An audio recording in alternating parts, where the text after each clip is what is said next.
This DVD commemorates the 30th anniversary of the pre-war Austin 7 Club setting British long-distance records at Goodwood. The adventure was triggered off in 1970 by the crankshaft break-in in Chris Gould's recently restored Austin 7 Nippy. Unfortunately, strong new crankshafts were not available at that time. However, the current Reliant Regal used an engine based on the 7 using a much stronger crankshaft. These engines were allowed in 750 Club races as an alternative and did not seem to break like the Austin engines. It occurred to Chris that if one of the Reliant crankshafts could be fitted into a 7 engine, a very strong but original looking engine could be made. The Reliant crankshaft is in the foreground. Note the thicker centre webs compared with the Austin Ruby crankshaft. Chris and Mike Byrne, a friend from Ricardo's where Chris worked, carved a Ruby crankcase about and gradually shortened a Reliant crankshaft to fit. It used plain main bearings, which meant using special housings, plus a mini oil pump to supply sufficient oil. The Reliant flywheel was used and altered to take the Austin clutch. The gearbox had to be moved back with a spacer to clear. The Austin connecting rods were modified to fit. The slightly modified Reliant rear bearing housing is on the left and the special front housing is on the right. Chris did the initial designing and fitting. Most of the machining was done by another friend, Colin Luff. The crankcase was cut away in several places to allow the shortened crankshaft to be fitted. It has to be put in the correct position at the back and then the front just goes in.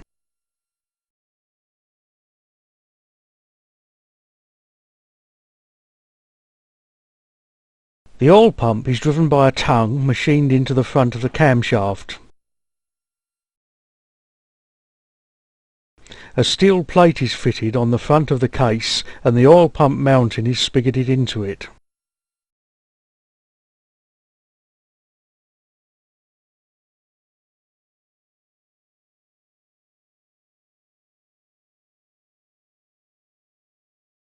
A cut-down nosepiece is also bolted on. Drain pipes from the nosepiece take excess oil back into the sump to avoid it getting into the dynamo. The bottom of the plate is folded forward to provide the single front engine mounting. Owing to the spacer for the flywheel, the resultant engine and gearbox unit was longer. This unfortunately meant that it wouldn't fit in the Nippy without cutting the floor, which was unthinkable. Just before the Nippy broke, Chris had, with the help of Alec Burt, made a set of moulds to produce glass fibre replica Austin Ulster bodies. It seemed a good idea to build a car with one of these and the special engine. As this would be a rather special motor car, it raised the question as to what it could be used for. The exploits of the Works Austin 7 team in racing, record breaking and trials are legendary. Chris thought it would be nice to take part in a similar record attempt, and a small group of friends, mainly from Ricardo's where he worked, agreed and joined in. All of the short distance records were beyond the reach of a 7, so they had to aim for a long distance record. A Fiat Abarth held the international 10,000 kilometre record.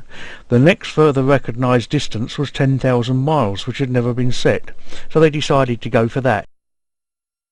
Chris bought a derelict special for £20 and sold the engine and gearbox for £7 10 shillings, so the basis of the record car cost £12 10 shillings. Alec and Chris made a special body which was a little wider behind the seats to take 4 2-gallon cans and one 1-gallon can mounted across the body. These were joined together with large pipes to form a 9-gallon tank. The car was completed with a temporary touring engine just in time for the Golden Jubilee Rally in 1972 at Longbridge. This very eventful trip showed that a lot of work would be needed. The special engine was completed and fitted during the Christmas holiday of 1972. Mike Byrne and Chris off on a running-in trip early in 1973. It was very cold, hence their strange clothing. Meanwhile, Roy Hill was trying to get sponsorship at a circuit. He had spent some of his own money with a public relations firm, but unfortunately the total sponsorship offered only came to £100. They could not afford to go abroad, and Roy hadn't been able to find a suitable circuit here that was available, even for 24 hours. During 1973, Dutton Sports Cars had a demonstration day at Goodwood and invited the 750 Motor Club. Being members, they took their car along. The other cars were much quicker and so they kept out of their way. They found that removing the wings and covering the passenger space was worth about 10 miles per hour. By now the car had Armstrong dampers on the front, but still had standard dampers on the rear, and the engine no longer stiffened the chassis. Paul Cooper, who raced a 7, thought the road holding good, but Roy, who raced a Terrier, thought that it was appalling. No sponsors could be found, so they thought that a run from Land's End to John O'Groats would give them publicity and demonstrate the reliability of the car. Chris knew Doug Baird as a fellow Nippy owner, and that he was also a motoring journalist and an ex-Manx rally champion. Chris persuaded him to share the driving. John Madrill, Arthur Swan and Heather Cook crewed the tender car. Unfortunately their fan belt broke, so Chris and Doug had to leave them and their food behind. They were delayed through running out of petrol as no fuel gauge was fitted, and the new twin SU carburettors consumed more fuel than they expected. Also, petrol boiled in them when they stopped, making it difficult to start. No starter motor was fitted owing to the space problems with the flywheel. Doug had got a scenic route from the AA, which added an extra 40 miles, and they also got lost at the end. It took just under 23 hours, and they ought to have done very much better, but at least they had no mechanical trouble.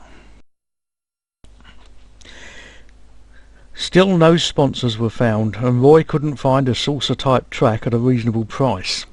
Morale was low, and the team dispersed, leaving just Roy and Chris and the occasional helper who felt sorry for them. Then Miles Shepherd, who was an army captain, heard of their problems and gave Chris a list of disused airfields. Chris wrote to all of the people in charge with no success. Getting desperate, he wrote to the motor racing circuits and eventually got permission from Goodwood. At this stage Vince Leake and Paul Bonewell joined in. They were really live wires, and at last things began to happen. Paul thought that the next weak link in the engine was the connecting rods and offered to make some. These were very generously designed by John Pierre Pyro, who was a colleague of Chris's at Ricardo. He had previously worked at Vandervelde's and had designed the crankshaft and connecting rods for the van wall. Paul machined the rods from solid in his garden shed workshop, an incredible feat. He also helped to rebuild the engine and other work on the car. It is normal to use a saucer-type track for record runs, as it avoids the cornering stresses and allows a much higher average speed. However, Goodwood had the great advantage of being local, which greatly reduced the transport costs and was very convenient. The engine was 3-point mounted to avoid crankcase twist, but this allowed the chassis to twist much more than normal.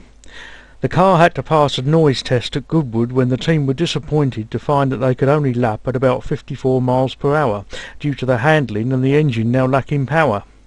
Chris had rashly booked the track for November, but it was decided to cancel it, stiffen the frame and overhaul the engine. The usual method of stiffening an Austin 7 chassis is to box in the side members. Chris bought one that had already been converted and took a week's leave to rebuild the car onto it. He immediately found that the side members were bowed, and so spent the week rebuilding the frame with rectangular tube side and cross members. He was not keen on this, as he had tried to limit the alterations to those that Austin did on their works cars, but there was no real alternative. Vince and Chris then spent another week's holiday rebuilding the car onto the new frame. A further test in the dark showed that the car was now no slower, although the touring engine had been temporarily refitted. It also showed that the lights were inadequate, as Paul got lost on his first lap. The pre-war Austin 7 Club allowed them to use their name, paid for the permit to make the attempt and for the RAC record recognition fee. Vince had really got the bit between his teeth at this stage, as he seemed to know exactly what to do to get the sponsors. He rewrote the brochures and got Colin Humphreys, a Tunbridge Wells member of the 750 Motor Club and a medical photographer, to take photos of the car, and persuaded Brian Rose, another Tunbridge Wells member and a printer, to print the brochures, which he very kindly did at a special price. Vince sent these to a list of people that Doug had given him. He also sent one to David Benson of the Daily Express, who was another of Doug's contacts. The story interested them, and they arranged an interview and a photo shoot at Goodwood. The article that they printed led to a lot more publicity. It was followed up by the local radio stations and the local newspapers, and was mentioned on the national news. A short interview about it was featured on several radio programs, which all helped to attract sponsors. The track was booked for March the 23rd, 5 weeks after the Daily Express interview. There was still a lot of work to be done to the engine, as the pistons had worn out and a valve spring had broken, causing damage to the camshaft. The connecting rods hadn't been completed, and there were numerous other improvements that they wanted to carry out to the car. A white minimum distance line had to be painted around the track and accurately measured by a chartered surveyor. Roy was convinced that they could not be ready in time and did not want to be responsible for the sponsors' money, and so resigned from the organising. Vince took this on as well and was now writing dozens of letters every evening. Andy Storer had recently joined the team as treasurer and took over dealing with the RAC from Roy. By April the team had grown considerably, with people from all over the country involved. A rehearsal and press day was arranged and the engine fitted with a week to spare. Then it was panic stations again when a new modification caused the timing gears to run dry and scuff badly. It was repaired, leaving just 3 days for running in, and 300 miles were completed. The road equipment was removed and Wadham Stringers transported the car to Goodwood. They now had all of their sponsors thanks to the very hard work by Vince. The rehearsal was televised as well as being covered by the press, so they got some advertising in return. Vince and Paul pushed the car onto the track in readiness for the rehearsal and parked it in front of the pits. The saddle clamps of the bicycle frame wing stays allowed the wings to be removed easily. FINA provided all the fuel and engine oil. Here Vince shows the FINA representative the fuel tank arrangement, preparing for the first television interview and giving it. Then it was Andy Storer's turn, preparing from some action film, achieved by Chris driving behind Vince's chummy. Then the more serious stuff, tyre testing. Avon supplied the tyres, but they wanted the team to experiment with 15-inch ones first. Vince had obtained the rear ones, which had been painted white to show the edge of a garage forecourt. Roy was an experienced racer, so he did the test driving. The front wheels and tyres were from the original £12 10 shilling special. Adam Blake from Avon's inspected the tyres. The car was slightly quicker with the smalling wheels, but they decided to stick to 19-inch as it looked more authentic and would give the engine an easier time. A lot of last-minute work was done between the rehearsals and the attempt. A minimum distance line had to be painted round the track and measured to get a track permit. Miles had arranged for the army to do it, but it fell through at the last moment when his regiment was sent to Ireland. This was a serious problem as there was no money to spare. Mark Sam, the road lining firm, saved the day by painting it in exchange for their name on the car. Tony Hutchins' firm, Filton Surveys, measured it, and so Tony became a driver. Vince and Miles' cars. At last the great day arrived, and now the large group of helpers got busy setting up the pits and tents and caravans, etc. The large caravan on the left was provided by FINA, as well as the fuel and engine oil. The chummy was Vince's everyday car. Wadham Stringers provided a workbench, welding equipment, and loaned an Austin Maxi as a course car. Chubbs loaned fire extinguishers, and the pits were illuminated by a generator provided by Bermota. They were the first people to attempt a long-distance record in Britain since the 1930s. Quite a large crowd of people turned up, including many motoring personalities. The team were all very pleased to meet their heroes, who were very friendly and interested in what was going on. Here Vince talks to Richard Smith of Cornelius Chemicals, who were the main sponsors. They made oil additives named Viscoplex and plastics named Plexiglass. They provided money, the transmission oil, a crash helmet and other equipment. As one of the firm's marketing meetings, Richard had suggested that the firm sponsor an international record attempt that was taking place. Jim Bruce from Plexiglass asked, "What record attempt? I'm in touch with Lotus, UOP, Shadow, March, McLaren and all of the other Formula One teams, and this is the first I've heard of it." When told it was an Austin, he said, "Good heavens, it must be a new model, but surely British Leyland can't afford record attempts." He needed a lot of convincing that it was a group of amateurs using a 1930s Austin 7. However, Leyland Heritage also provided money towards the attempt. Here is Vince with the representative from Champion. They provided the spark plugs, money and rally jackets for the drivers. From left to right, here are David Riley, Ken Cook, Tony Hutchins and Mike Eyre, who were part of our intended timekeeping team, though Tony became a driver as already mentioned. Mike was president of the 750 Motor Club and the official timekeeper for Le Mans. He was in charge of the timekeeping for the team. Chris drove the car round the track to check that all was in order. Here he is, just passing the two timekeeping caravans. The one on the right was the official RAC one, the other was the team's one, to see that they were keeping up to schedule. Chris stopped to talk to his parents, who had just arrived. The car was put in position, ready for a photo call with Sammy Davis. Chris was interviewed by Radio Solent and requested to drive off at the finish for the sound effect. He was about to drive off when he heard Sammy Davis arrive behind him and ask, "Is this where I sit on the tail?" He had a great sense of humour. On the left of the picture is Betty Haig, another famous racing driver. Sammy Davis and the Earl of March won the 500-mile race at Brooklands in 1930, driving a supercharged Ulster. The Earl was now the Duke of Richmond and Gordon, the owner of Goodwood. They recreated their victory pose almost exactly. Here they are with the team of drivers.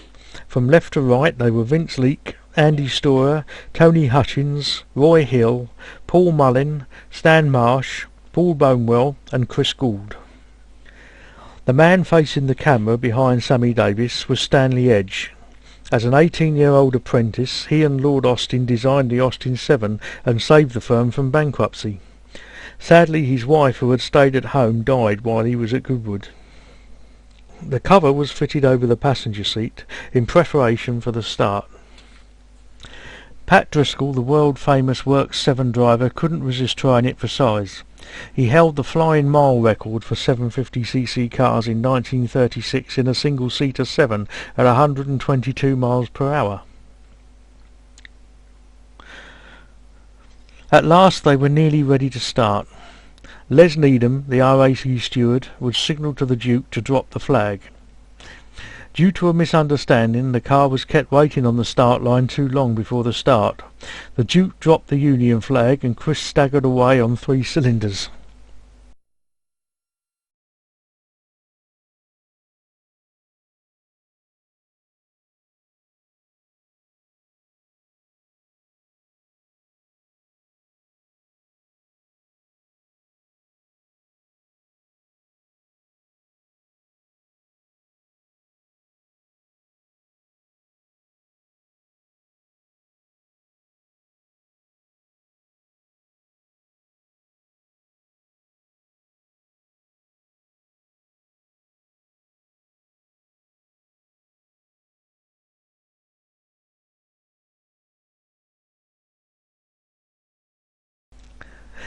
At the end of a very slow first lap, a new set of plugs were fitted and the car then went beautifully.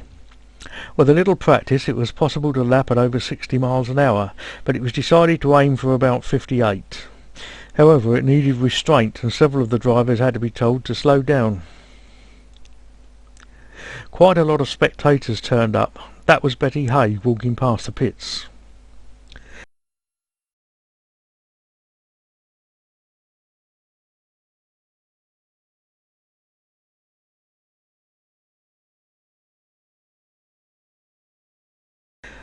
People arrived in all sorts of vehicles. Probably all of the 7s were everyday cars.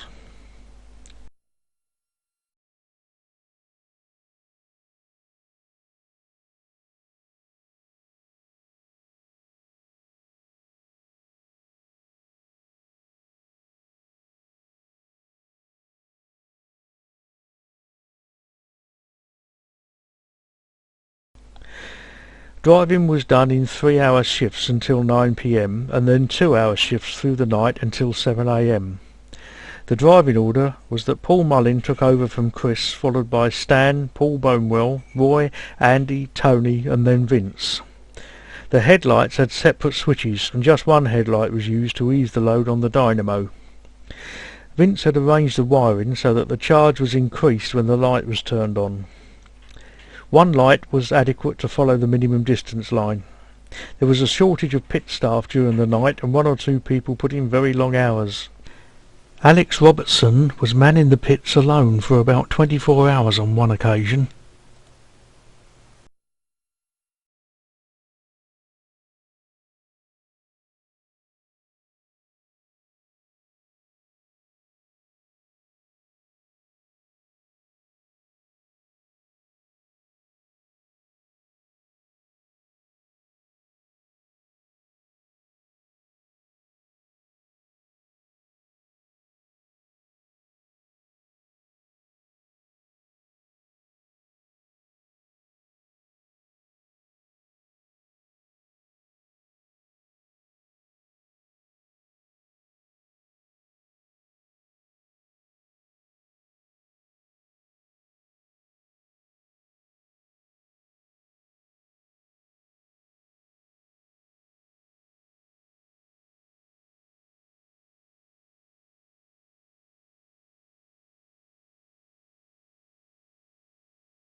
Here Chris was waiting to start his 5 a.m. drive on the Friday.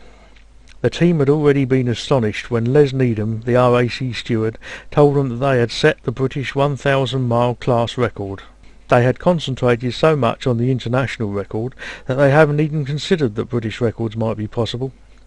They had assumed that British records would have been nearly as high as international ones and beyond their reach. They were even more surprised to learn that they had set the class an outright, i.e. for any size of car, British 24-hour record at 54.5 miles per hour. Chris still believes that was a mistake, and it was set in 1912 by SF Edge in a Napier at Brooklands at 75 miles an hour, so he queried it. The RAC said they hadn't got records of it, so this is still a mystery. Later on the Friday, Paul Bonewell was driving. Here he comes in to refuel, add water and oil, and to change the two near side wheels and tyres. Tyre wear was a problem due to the hard cornering, and about 8 tyres were worn out. Wheel problems were expected, and the spokes did come loose in one, but after tightening gave no further trouble.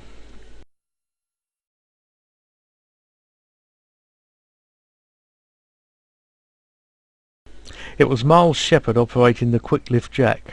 He was in charge of all of the pit arrangements. Roy took over from Paul.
Our accommodation had been set up behind the pits, and was rather like a camping site. The 3 caravans on the left were loaned to the team by AB Caravans of Arundel. Some people brought their own caravans, others slept in tents. Chris slept in his parents' Bedford Roma, which was a Vauxhall Viva-based caravan conversion. The surroundings were very pleasant, and the weather was fine at this time. The RAC observers and timekeepers said that they enjoyed it and felt as though they were on holiday.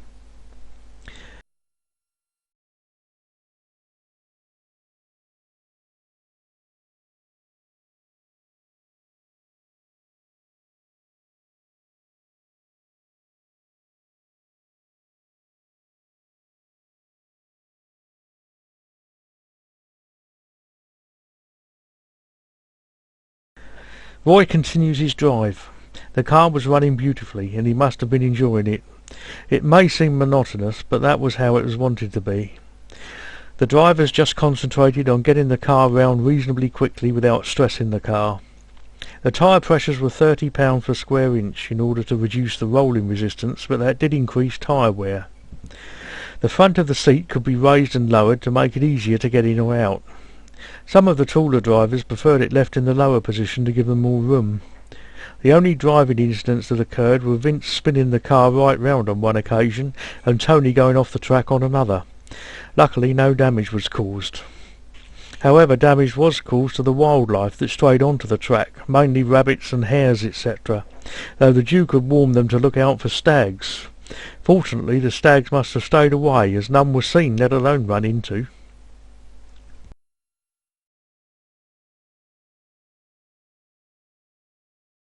5,000 kilometres had been covered on the Friday, so setting another British class and outright record.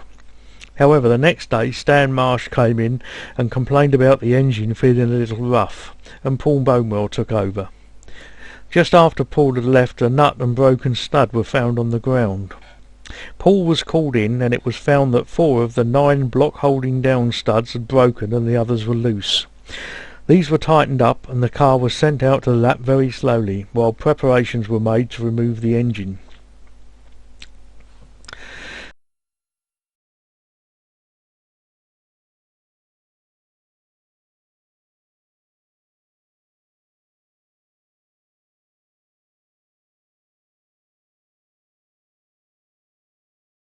Various people were aroused and the engine was quickly removed. Only spares or parts carried on the car are allowed to be used for repairs, so bolts holding on the spare coil and one from each of the rear shock absorber brackets were used to replace the broken studs.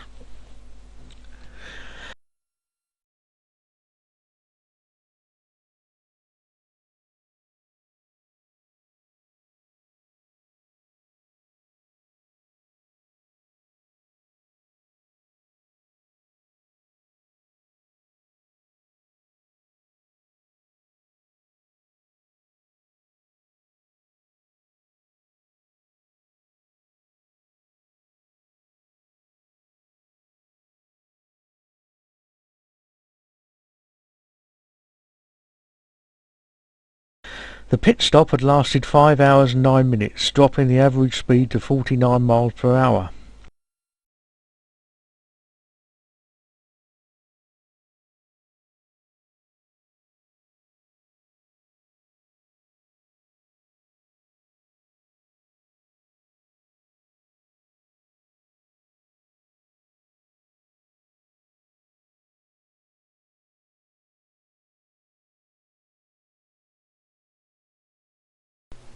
The RAC observer confirms with Alex Robertson what work had been carried out on the car.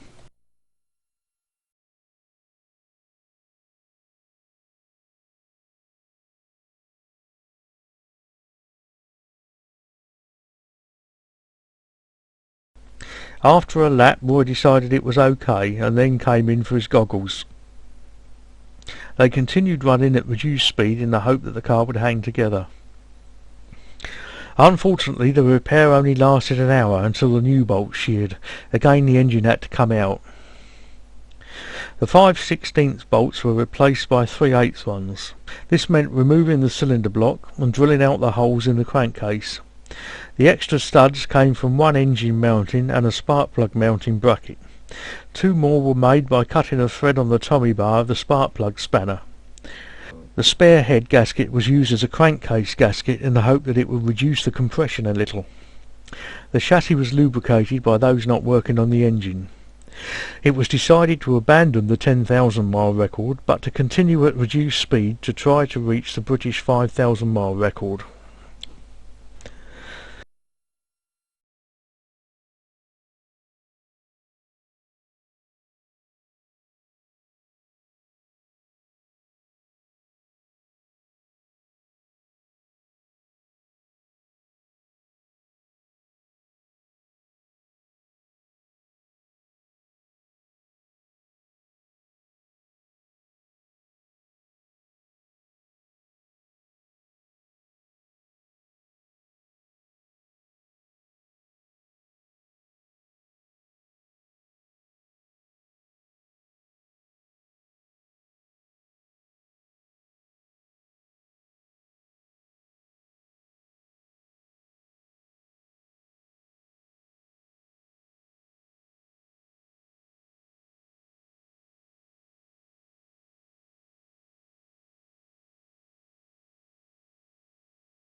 This pit stop lasted 10 hours, but was a little more successful, as the car continued for a further 7 hours in the bitterly cold driving rain. As no mudguards were fitted, it was very wet in the cockpit, and driving was less pleasant than it usually was.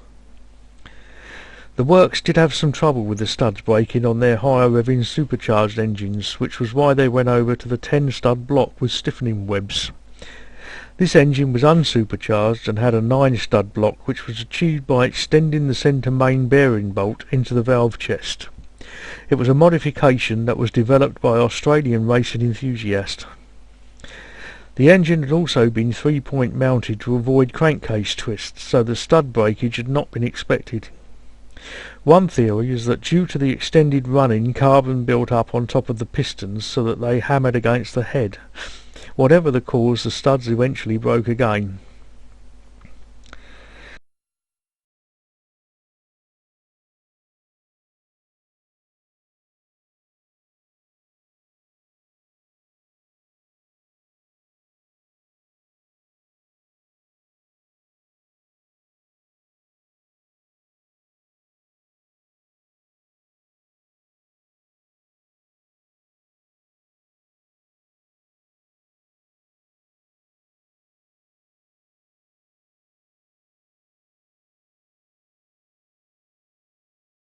By now they were desperate, and a ghastly bodge-up was carried out. This involved laying the spare half shaft across the cylinder head and lashing it to the chassis at one end with the rear brake cables. The other end was fixed with a stay made from one of the rear shock absorber brackets and incorporating the jack to tension it. The run continued at a very reduced speed, and it was like having a pneumatic drill for an engine. Eventually the ignition packed up and Paul Mullin had to push the car back to the pits. It was soon cured, but the engine now sounded very much worse, and the attempt was reluctantly abandoned. It was disappointing not to have achieved our aim, but they had experienced what record breaking was about. Discussions soon got going on how to overcome the problems next time.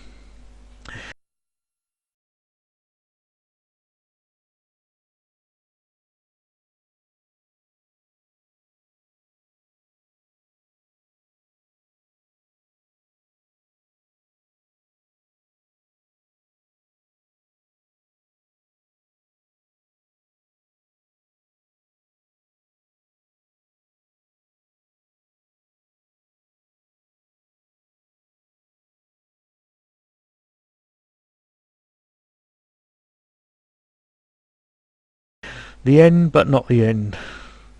Pat Driscoll introduced Chris to Bert Hadley, who, like Pat, was another famous Austin Works driver. Bert had been a racing mechanic on the Ulsters.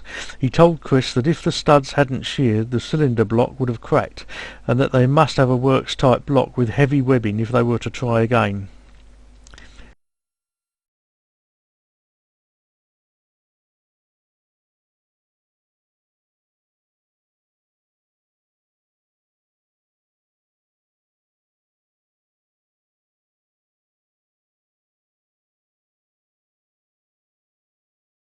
Jim Fumigali, an engine designer at Ricardo, offered to help in any further attempt. Chris jumped at this, so Jim made a set of drawings of the works cylinder block and showed it to various pattern makers who quoted about £2,000. This was more than Chris could afford. Then a casting firm, Granger and Worrell, offered to make them free of charge as an exercise for their apprentice, providing that 25 of the castings were bought at £25 each. Chris agreed, but the next problem was getting them machined, which again was too expensive. Jim then offered to machine them himself if Chris would sell them. Jim only had a small lathe, so he made packing pieces to go under the head and tail stock to increase the swing and made a longer cross slide. That was a mammoth job in itself. He mounted the cutter in the chuck and the block on the cross slide. The top and bottom faces were machined by moving the block across the lathe and backwards and forwards to machine the bores and valve guide holes, etc. The blocks went like hotcakes to enthusiasts, and so Chris got his new block. Part of the problem was that the production crankcase had a thinner top deck than the special works ones. Paul Bonewell had the brilliant idea of extending the cylinder block studs on the near side down to the bottom of the engine. Chris thought that they could go into a casting between the crankcase and sump to help stiffen the crankcase. He made patterns for that and for a single casting to replace the fabricated front end which tended to leak oil. Here Paul machined the stiffener with a hand-operated shaper while Chris provided the motive power. Paul also made a new centre bearing designed by Jean-Pierre. And here are the new special parts. Meanwhile, Vince was working on his colossal job of organising and finding sponsors again. In September 1978, Pre-War Austin Southern Club made a second attempt to establish a 10,000-mile international endurance record. It's now well known that this attempt failed after 8 days, 8,062 miles or 3,447 laps of that pleasant circuit at Goodwood. This film is a record of some of the trials and tribulations which occurred before and during the attempt. I hope that most of those involved are included somewhere. Without their help or the help of our sponsor, none of this would have taken place.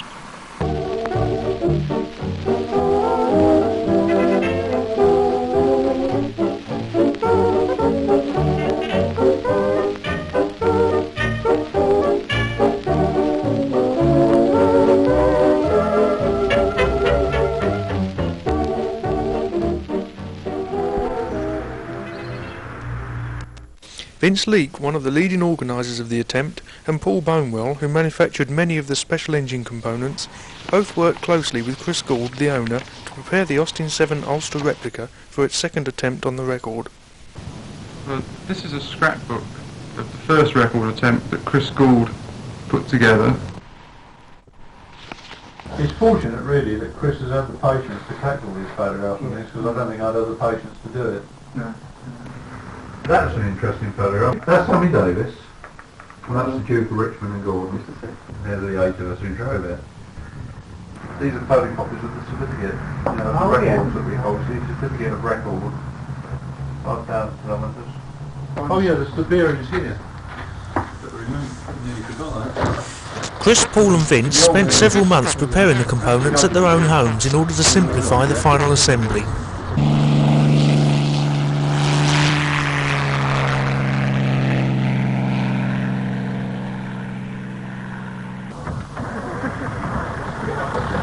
Although it was far from complete, the record attempt car was on display at most of the rallies organised by the 750 Motor Club, like this one at the Biggin Hill Air Show. It was accompanied by a brief insight into the attempt in an effort to promote public interest.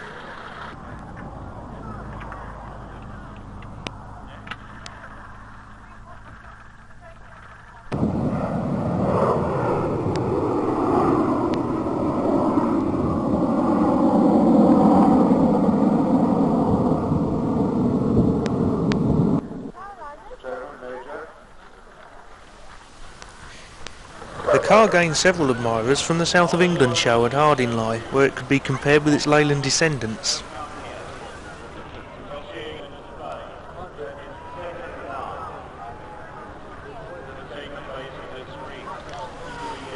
Thousands of people visit Ardingly every year for the wide variety of attractions, which is why the record attempt organisers thought this an event not to be missed.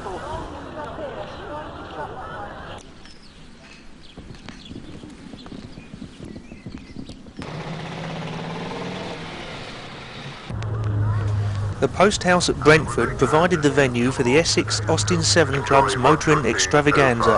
The Essex Club had done much to raise funds for the record attempt. You've been along the Auto Jumble stall. For those of you who are not familiar with Auto Jumble, this is where the motoring enthusiasts manage to pick up all those rare spare parts that they need so badly.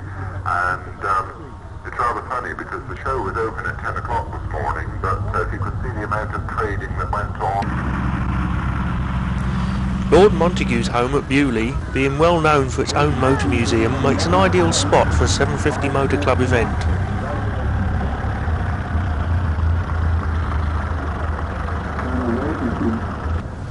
The Ulster this time was on display in a marquee amongst other distinguished 750 racers. After many months of hard work, the engine components were ready, and Chris's house was taken over for the assembly work.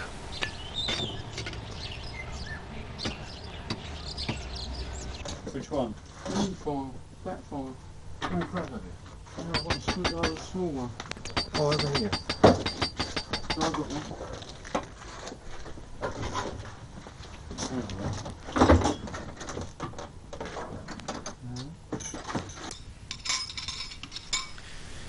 Even the kitchen was brought into service, with the washers being annealed on the cooker. They worked well into the night to get the work finished in time for an advanced trial at the Goodwood circuit. We stand united with Ulster as our aim.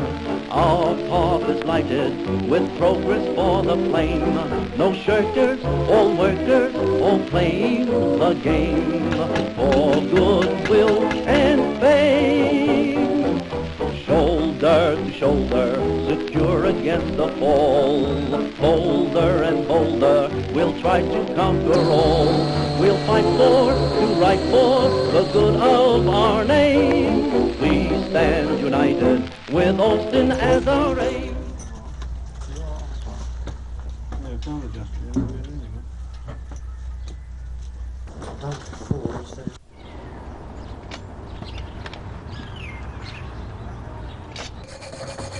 Many setbacks had occurred and serious doubts had set in as to whether the car would be ready in time for the attempt. Oh, Christ, what does Ulster think, for Christ's sake? Every time I turn the bloody thing around, we end up with a different clearance. Can't be doing it like this.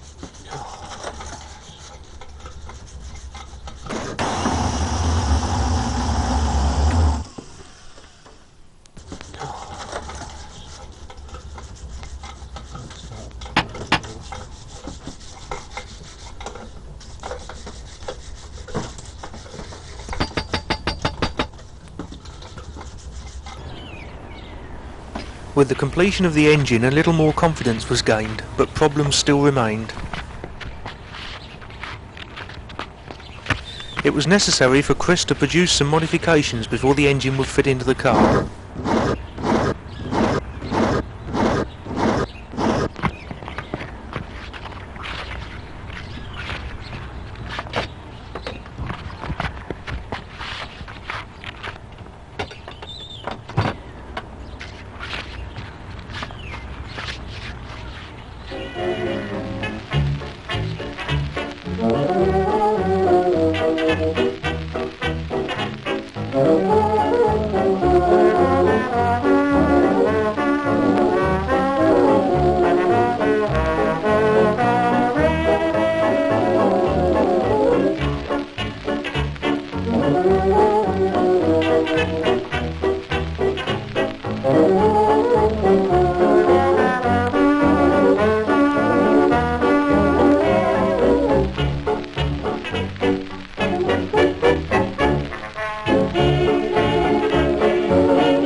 Although the engine was not running at all smoothly, it was decided to go ahead with the test as the circuit had been booked and several interested parties were due to attend.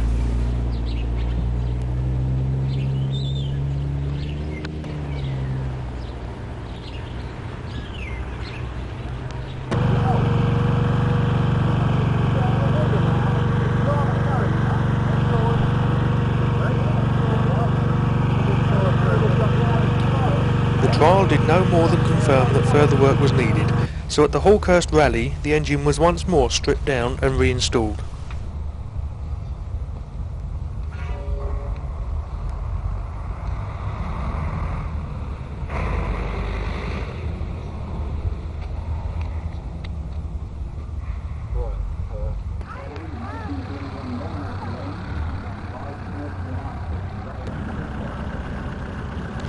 At last the car was running well, and all recent thoughts of calling the whole thing off were forgotten.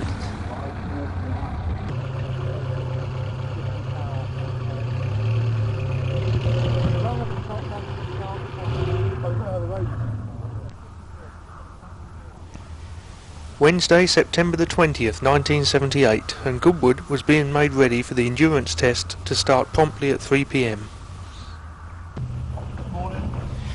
Several sponsors provided the large amounts of money and equipment needed for a venture of this sort. The car was to be driven day and night in shifts by a team of 8 resident drivers, and it was hoped that Sterling Moss would be able to attend and set the pace for the first 10 laps.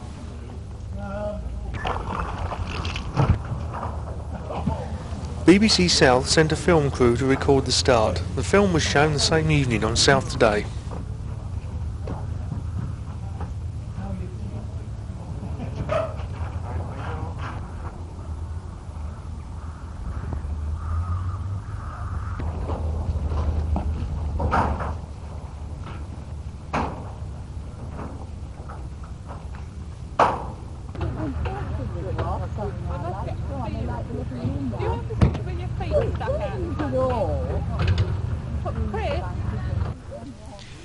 Despite other appointments, Sterling Moss made time to attend the start and seemed as enthusiastic about the attempt as the organisers themselves. And you don't have to change gear. It's top gear all the way. Last gear. It's got to go. Is it got to come in that end? It's got to go right. Yeah? Oh, I see, okay.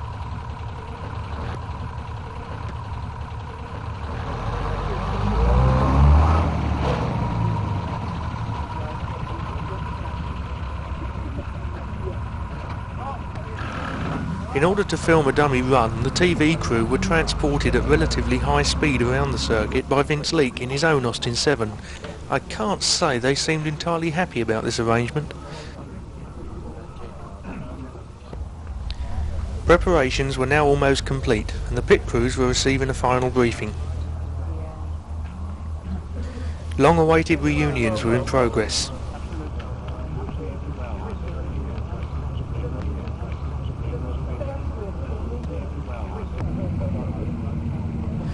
With the marshal having inspected the track and declaring it clear, a variety of Austin 7s lined up at 2 p.m. to complete 2 laps of the circuit to initiate the proceedings.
The time is now fast approaching 3 o'clock and Colonel Arthur Waite gets ready to drop the flag.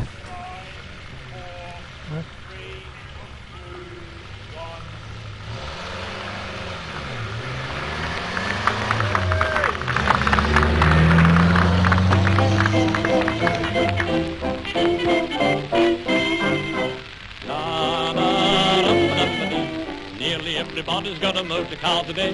Whatever make it is the best, of course, they say. You can have your Morris Cowleys or your S66, but believe me, they're not in it with my little bag of tricks. It's an Austin 7, a little baby Austin, the cutest little car upon the road. I can drive it anywhere you ought to see it clamber, upstairs, downstairs, in my latest chamber.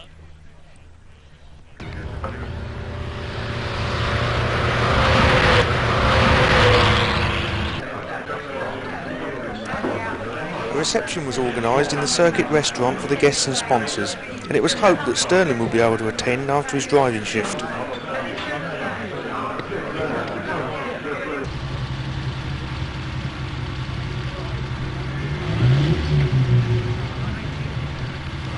Ten laps completed and Sterling hands over to Chris Gould for his first real experience of what his rebuilt car can do on the circuit.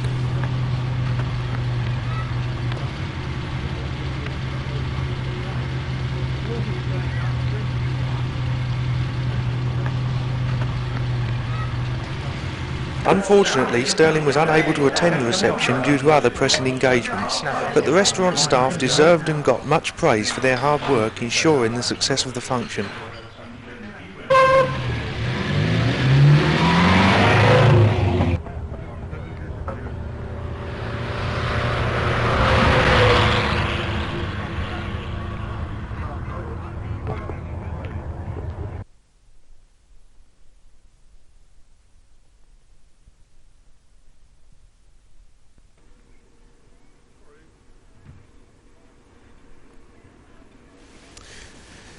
Routine servicing was carried out in the pits at the time of changing drivers.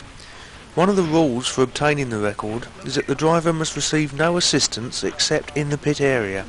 In the event of a breakdown, he must either repair the car or push it unaided to the pits, and all spares used must be carried on the car.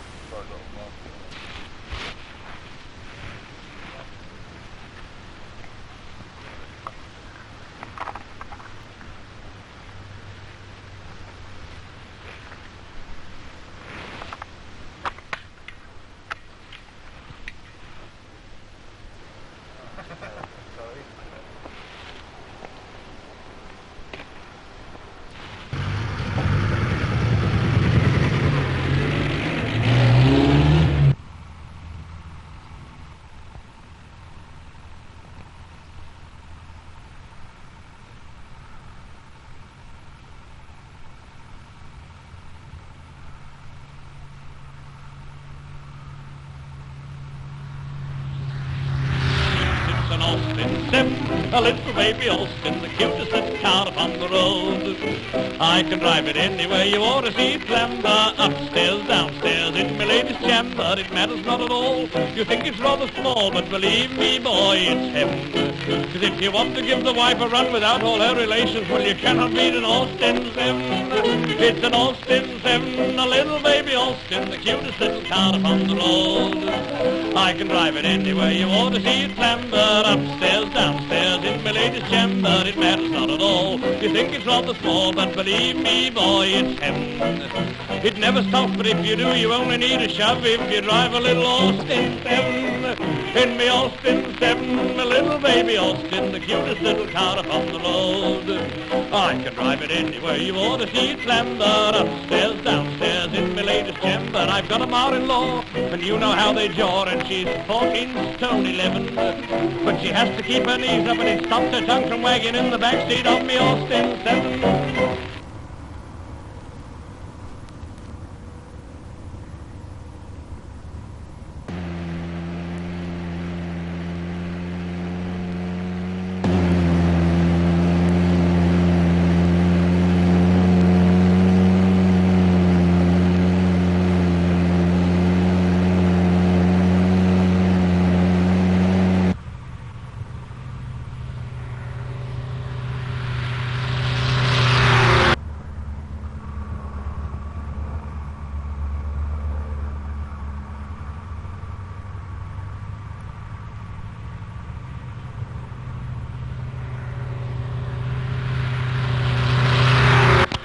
A team from the RAC looked after the official timekeeping and also ensured that all the rules were strictly complied with.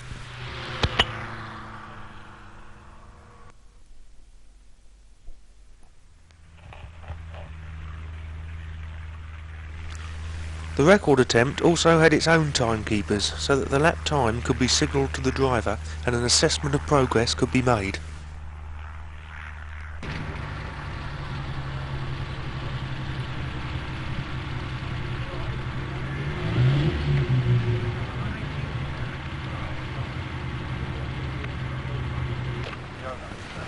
The teams of mechanics in the pits formed an extremely efficient workforce, which was essential as an average driving speed of much less than 50 miles an hour would not have been good enough to qualify for a record, or indeed to finish the attempt within the time available.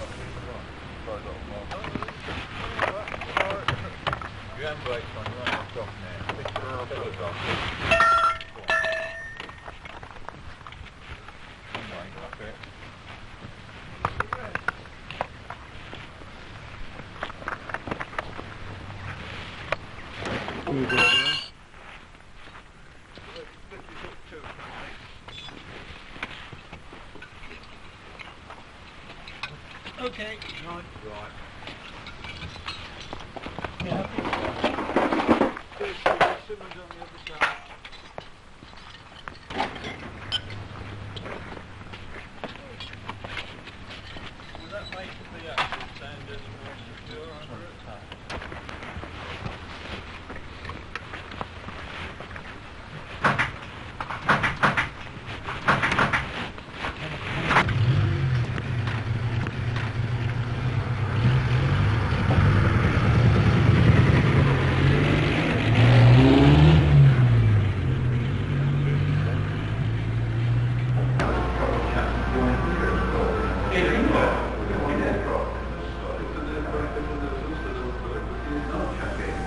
On Saturday evening, an informal social was organised in the restaurant. However, the band that was due to appear were unable to make it, and the function was not the success that had been hoped for. Still, most of the crew enjoyed a quiet drink and a chat.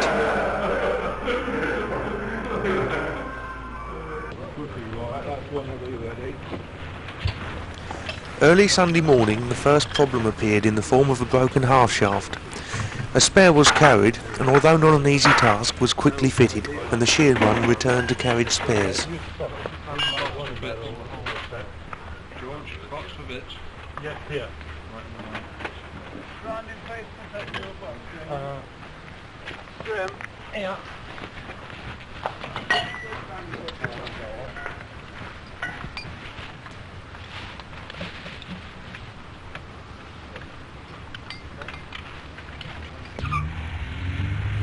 Trials were organised to give the drivers and crew some recreation in their spare time.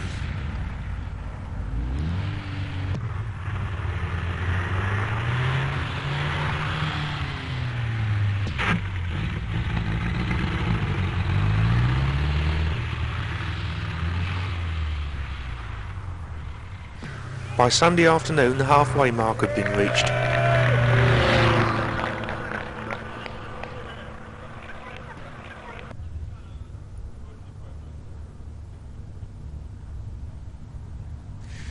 By this time, a number of well-wishing telegrams had been received, a popular one being from the Campaign for Real Ale, who also included some refreshment.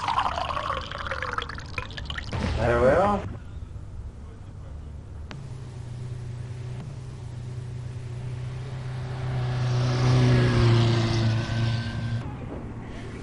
The wildlife that occasionally strayed onto the track was impossible to avoid, but a record was duly kept of the casualties. 2/3 of the distance had now been completed, but not without problems.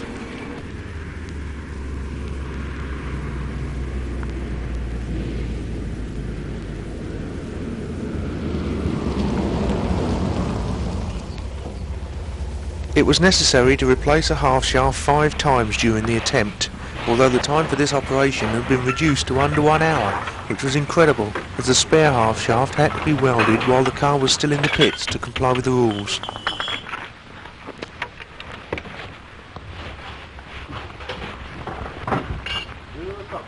That's it. Sorry.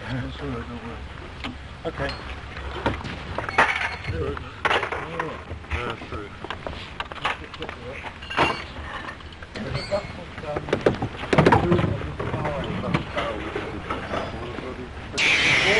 Sonny boy, give me a bloody button over the way. Right to myself. You've got short knife on this bit, so we know what.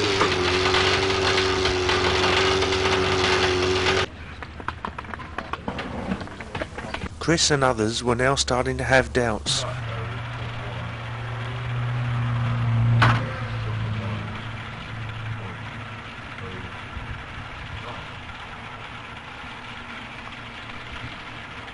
could be as a word of thing. The existing two are 100 miles away. Vince celebrated his birthday in the driving seat.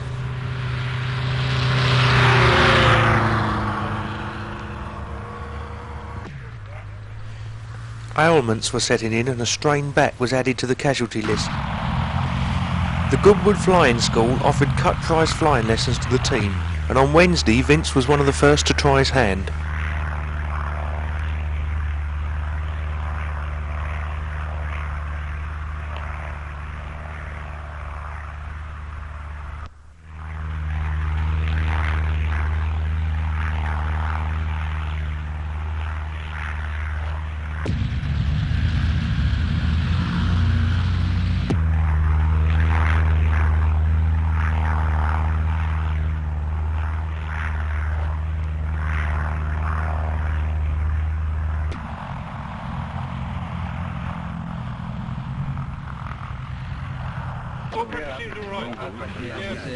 Around 1 p.m. that same day, the car limped into the pits with smoke pouring from the exhaust.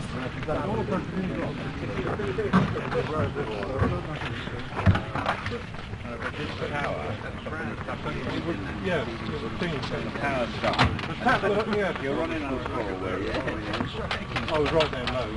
You always pull it on the piston gun. Number 2.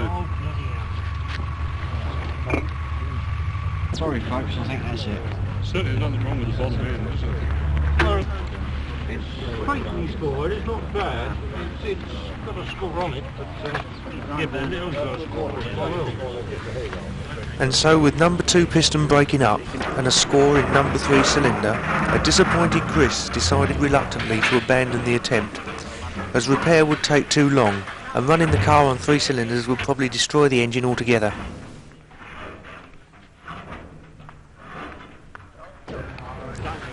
Two record could however be claimed, and so the car was fenced in to prevent any tampering before an inspector from the RAC could arrive.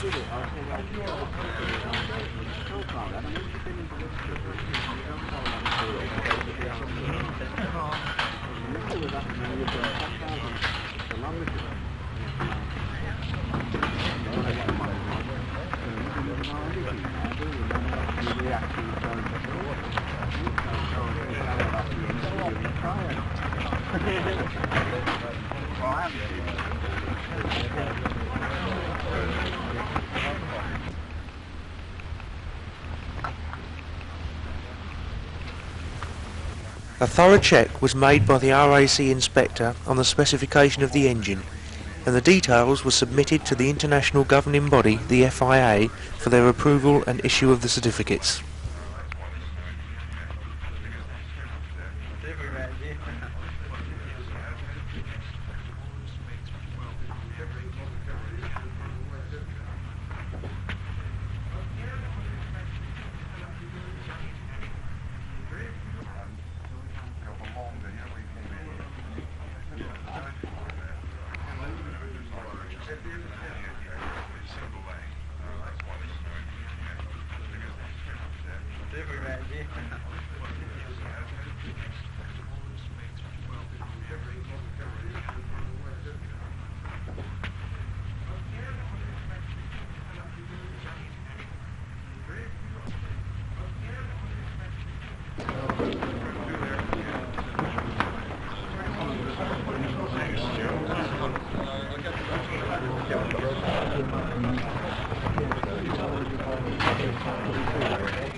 And so the mammoth dismantling operation began.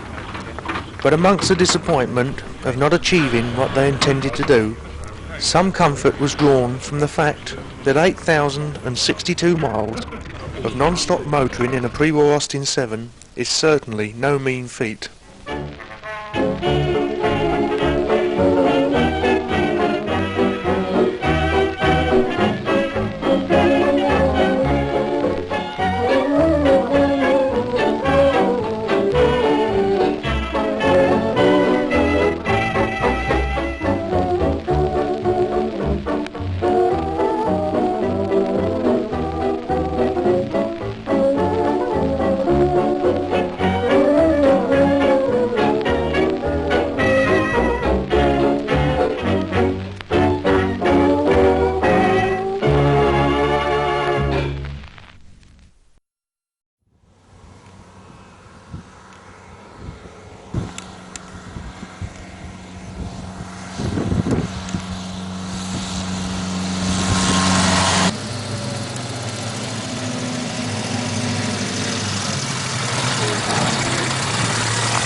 30 years now, still going strong. It's used like an ordinary Ulster replica nowadays. And we've got neck bun over the wheels and the stickers.